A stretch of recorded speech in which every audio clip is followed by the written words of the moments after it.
నమస్తే, welcome to our channel. నేను సిరి. జగన్ సర్కార్లో మరొక భారీ స్కామ్ అయితే జరిగింది. సో ఒకవేళ టీడీపీ కనుక మళ్ళీ ప్రభుత్వాన్ని ఏర్పాటు చేస్తే చాలామంది నేతలు అయితే అరెస్ట్ అయ్యే అవకాశాలు ఉన్నాయని చెప్పేసి అయితే వార్తలు వస్తున్నాయి. ఇంతగా భారీ స్కామ్ ఏంటి అనేది మనకు వివరించడానికి మనతో పాటు ఉన్నారు ప్రముఖ సీనియర్ జర్నలిస్ట్ డివిఎస్ గారు. నమస్కారం సార్. నమస్తే అమ్మా. సార్, ఇప్పుడు చూస్తుంటే జగన్ సర్కార్లో మరొక భారీ స్కామ్ అని చెప్పేసి వార్తలు వస్తున్నాయి. ఒక్కవేళ టీడీపీ ప్రభుత్వం కనుక మళ్ళీ వస్తే వెంటనే అరెస్టుల పర్వం అయితే కొనసాగుతుంది అని చెప్పేసి కూడా మనకు వార్తలు వస్తున్నాయి. ఇందులో ఎంతవరకు వాస్తవం ఉందంటారు సార్? ఇప్పుడు వస్తున్నటువంటి పెద్ద స్కామ్ ఏంటి? భూములు. ఇది అసైన్డ్ భూములను పెద్ద ఎత్తున వీళ్ళు స్వాహా చేశారు. వైసీపీ నాయకులు, ఆ తర్వాత ఐఏఎస్ అధికారులు కూడా. సాక్షాత్తు అధికారుల హెడ్ ఎవరు, సిఎస్ జవహర్ రెడ్డి పైనే ఆరోపణలు. విశాఖపట్నంలో ఆయన సీక్రెట్ టూర్స్, ఆయన కొడుకు అక్కడ మళ్ళా వైసీపీ నాయకుడి కొడుకు కలిసి చేసిన వ్యాపారాలు. ఇలాంటి దీంట్లో అసైన్డ్ భూమి మార్పులు ఎందుకు చేశారు? భూమితో పెట్టుకుంటే భూస్థాపితమే. భూమితో ఎవరు పెట్టుకున్నా వాళ్ళు భూస్థాపితం అవుతారు. ఎందుకంటే భూమి తరతరాలుగా తాత ముత్తాతల నుంచి తనకు సంక్రమించే భూమి. అతని అవసరాల కోసం అమ్ముకుంటే అది వేరు. అంతే తప్ప మీరు దాన్ని కబ్జా చేసినా, పక్కాడి భూమి లాక్కోవాలని చూసినా నీ భూమి కదులుద్ది. అది ఆ భూమాత దాన్ని ఒప్పుకోదన్నమాట. మామూలుగా భూమి నాది అంటే భూమి పక్కున నవ్వు అంటారు. అట్లాగే భూమితో పెట్టుకుంటే ఇప్పుడు వైసీపీ భూస్థాపితం అవుతుంది. అందుకే అన్నమాట. జగన్మోహన్ రెడ్డే కాదు, వాళ్ళ నాన్న కూడా ఇదే పని చేశాడు గతంలో. అసైన్డ్ భూములకి వీళ్ళకి ఉన్నటువంటి అవినాభావ సంబంధం ఏంటో అర్థం కావట్లేదు. అసైన్డ్ భూమిని కేక్ ముక్కలు తిన్నట్టు తింటున్నారనమాట. ఇక్కడ అసైన్డ్ భూములు మొత్తం 24 లక్షల ఎకరాలు అని చెప్పేసి వార్తలు వస్తున్నాయి సార్. మరి నిజంగా అంత జరిగిందంటారా? అసైన్డ్ భూముల్ని మొత్తం మరి తక్కువ ప్రైస్కి ఇచ్చేసారంటారా? మరి ఇప్పుడు రాజశేఖర్ రెడ్డి హయాంలో కూడా అసైన్డ్ అగ్గి రగులుకుంది. ఆయన ఏంటి, వాళ్ళ ఎస్టేట్లోనే అసైన్డ్ భూములు 616 ఎకరాలు ఉన్నాయని ఆయనే చెప్పాడు. నాకు తెలియకుండా మా నాన్న రాజారెడ్డి కొన్నాడు అని అసెంబ్లీలోనే ఒప్పుకున్నాడు. ఆ తర్వాత ఆ భూమి నేను ఇచ్చేస్తున్నా అన్నాడు. మరుసటి రోజు దాన్ని మళ్ళీ తగ్గించాడు. 616 ఎకరాలు కాస్త నెక్స్ట్ డే ఏమన్నాడు, 312 ఎకరాలు అన్నాడు. అది ఇచ్చేస్తున్నా అన్నాడు. అది ఇచ్చింది లేదు, చచ్చింది లేదు. అసలు ఆ ఇడుపులపై ఎస్టేట్లో నీకు దేవాదాయ భూములు, చెరువుల భూములు, డొంకలు, వాగులు ఇవన్నీ కూడా కలిపేసుకున్న దీంట్లో అసైన్డ్ చట్టానికి మార్పులు తేవడం అనేది అప్పటి నుంచి బిగినైంది. నేను ఆ కుటుంబానికి అసైన్డ్ ల్యాండ్ అంటే అంత రుచి అనేది అందుకే. ఏది ఎస్సీ ఎస్టీలకు ఇచ్చినది అసైన్. వాళ్ళేంటి, వాళ్ళకి భూములు లేవు. వాళ్ళ తాత ముత్తాతల పరంగా వాళ్ళకేమీ అవి సంక్రమించని పరిస్థితుల్లో మరి వాళ్ళు కూడా పౌరులే. వాళ్ళకి భూమి ఇవ్వటం కోసం ప్రభుత్వం తన భూమిని వాళ్ళకి ఇచ్చింది. ఇచ్చేటప్పుడు 190 మెలికలు పెట్టింది. ఏది, దాన్ని అమ్మకుండా, వేరే వాళ్ళు దాన్ని కబ్జా చేయకుండా. ఒకవేళ అది అమ్మాలన్నా కూడా ఎస్సీలకే అమ్మాలి. ఎందుకంటే అది వీళ్ళ భూమి కాదు, అది ఎవరి భూమి, ప్రభుత్వ భూమి వాళ్ళకి అసైన్డ్ చేసిందన్నమాట. దానికి ఒక లక్ష్యం ఉంది. ఏంటి, ఎస్సీ ఎస్టీ వాళ్ళల్లో పేదరికం నిర్మూలన కోసం భూ కొనుగోలు పథకం అని ఒకటి కూడా తెచ్చారు. ప్రభుత్వ భూములు లేనప్పుడు ప్రభుత్వం భూమి కొని వాళ్ళకి ఇచ్చింది, ప్రభుత్వమే కొని. ఇలా దీన్ని మనం ఏంటి, పావర్టీ ఎరాడికేషన్గా చూడాలి. వీళ్ళు ఏం చేస్తున్నారు, వాళ్ళ భూములు లాగేసుకుంటున్నారు. దానికోసం చట్టాన్నే మార్చేస్తున్నారు. ఇప్పుడు నువ్వు అన్నావు 24 లక్షల ఎకరాలు అన్నావు. యాక్చువల్గా ఉమ్మడి రాష్ట్రంలో కోనేరు రంగారావు కమిటీ ఉంది. ఉప ముఖ్యమంత్రిగా చేసిన కోనేరు రంగారావు కమిటీ ఉమ్మడి ఆంధ్రప్రదేశ్లో 44 లక్షల ఎకరాలు. ఏది, అటు తెలంగాణ ఇటు ఆంధ్రప్రదేశ్ కలిసినప్పుడు అది కాస్త నీకు ఆంధ్రప్రదేశ్ విడిపోయిన తర్వాత ఎంత అయింది, 26 లక్షల ఎకరాలు అసైన్డ్ ఇక్కడ ఉంది అన్నారు. ఎక్కడ, ఈ విభజిత ఆంధ్రప్రదేశ్లో. దీనిలో ఇప్పుడు జగన్మోహన్ రెడ్డి సీఎం అయినాక ఏం చేశాడు, ఒక చట్టం తెచ్చాడు. ఒక గెజిట్ నోటిఫికేషన్ ఏమని ఇచ్చాడు, 20 ఏళ్ల ముందు అసైన్ చేసిన భూములు అమ్ముకోవచ్చు, కొన్నాళ్ళకి శాశ్వత భూ హక్కులు కల్పిస్తూ వాళ్ళకేంటి, ఆ ఎస్సీలను ఎస్టీలను ఏం చేస్తారు, ఆశ పెడతారు, ప్రలోభ పెడతారు, బెదిరిస్తారు. మరి బలహీనుడు కదా, అమ్మేసుకునే పరిస్థితి. ఏది తక్కువ ధరకి కొనేసి వీళ్ళు సొంతం చేసుకోవటం మనం చూసాం. ఇవాళ ఉత్తరాంధ్రలో పెద్ద ఎత్తున జరిగింది ఈ స్కామ్స్, రాయలసీమలో పెద్ద ఎత్తున జరిగిందనమాట. ఇప్పుడు ఆ జీవో ఏదో తెచ్చారు దీనికోసం, ఏంటది 596 596 జీవోకి ముందే వీళ్ళు ఏం చేశారు, అక్కడ ఫీల్డ్ అగ్రిమెంట్స్ కొన్ని చేసుకున్నారు. ఆ రైతులకు ఫీల్డ్ అగ్రిమెంట్ సర్టిఫికెట్లు కూడా ఇచ్చారు. ఆ తర్వాత ఈ జీవో తెచ్చారు. అంటే ఎక్కడెక్కడ అసైన్డ్ భూములు ఉన్నాయి, ఎక్కడెక్కడ అసైన్డ్ భూములు కొల్లగొట్టచ్చు, వీళ్ళు పెద్ద ప్రణాళిక వేసినట్టుగా కనపడుతుంది. ఇది ఒక ఇన్సైడర్ ట్రేడింగ్గా చూడాలి. జగన్మోహన్ రెడ్డి తెలుగుదేశం పైన చేసిన ఆరోపణలు మనం చూసాం, విన్నాం. అమరావతి ఇన్సైడర్ ట్రేడింగ్ అంటాడు. అసలు ఇన్సైడర్ ట్రేడింగ్ ఇదన్నమాట. ఏది బీసీ, ఎస్సీ, ఎస్టీ వీళ్ళ యొక్క అసైన్ భూములని ముందే ఎంక్వైరీ చేసి ఎక్కడెక్కడ ఉన్నాయో చూసి వాటి విలువలకి పెరిగే అవకాశం ఉన్న భూముల్ని కొల్లగొట్టడం కోసం తెచ్చిన గెజిట్, తెచ్చిన జీవో 596 అన్నమాట.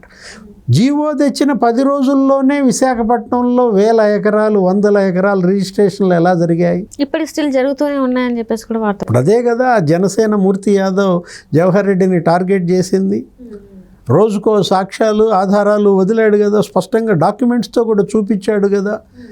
వీళ్ళు ఏం చేశారంటే ఈ రిజిస్ట్రేషన్లు చేసుకున్న తర్వాత వాటిని ఆ మీ భూమి పోర్టల్లో ఎంటర్ కాకుండా చేశారు.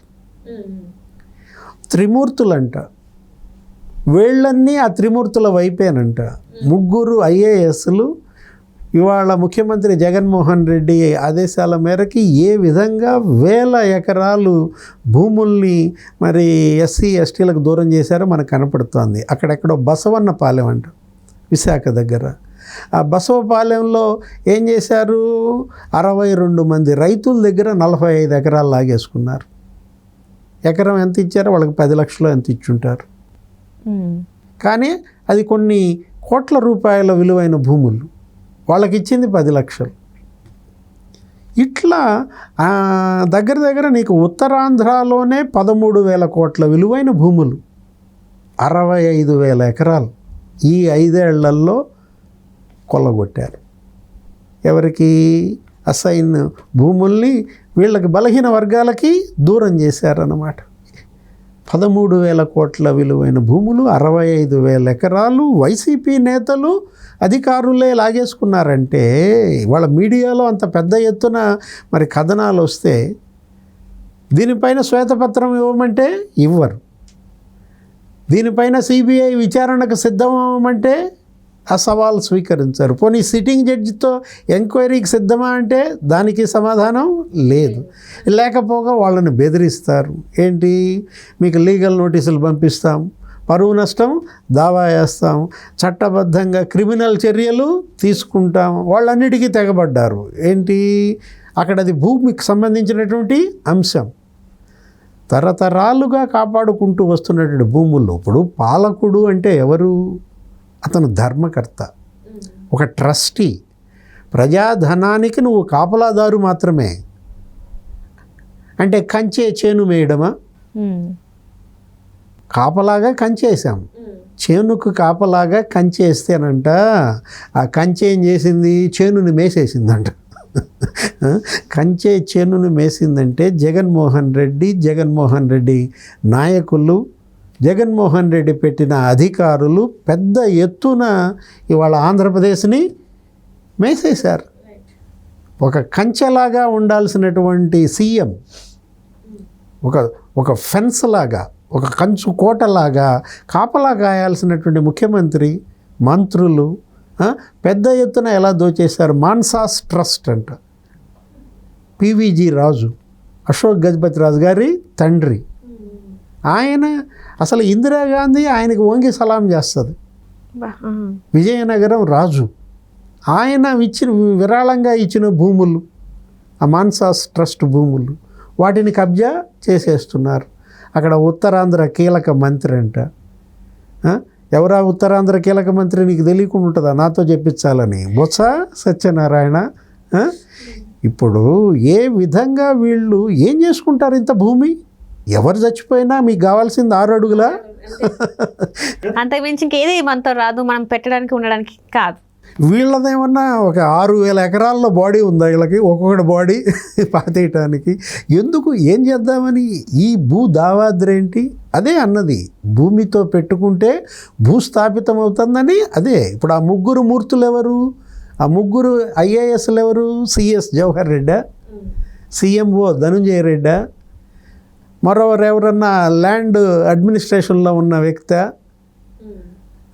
ఆ ల్యాండ్ అడ్మినిస్ట్రేషన్లో ఉన్నటువంటి కీలక అధికారి రియల్ ఎస్టేట్ కుటుంబ సమేతంగా చేస్తున్నాడంట విశాఖపట్నంలో.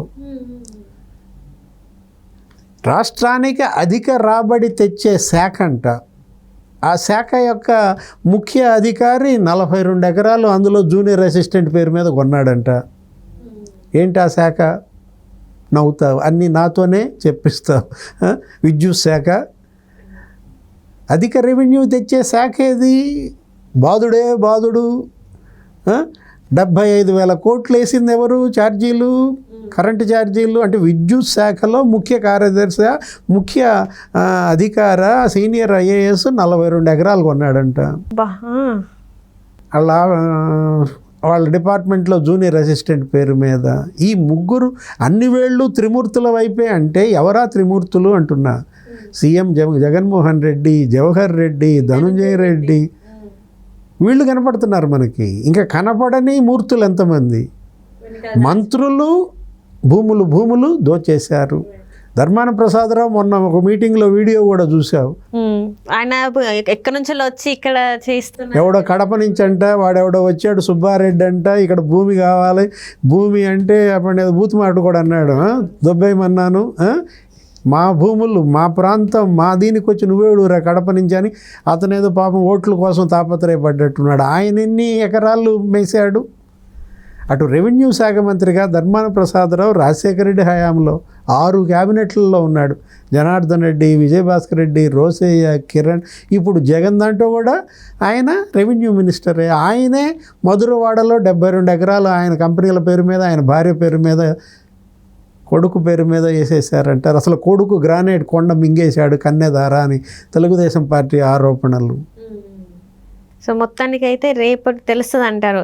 దీని అన్నిటికీ కూడా ఒకటే, వీటన్నిటిపైన ఎంక్వైరీ జరిగితే వీళ్ళంతా జైళ్ళకు పోవాల్సిందే. మనం గతంలో చూసాం, అనేక మంది జైళ్ళకి వెళ్ళారు. శ్రీలక్ష్మి వెళ్ళింది, బీపీ ఆచార్య వెళ్ళాడు, వీడి రాజగోపాల్ వెళ్ళాడు.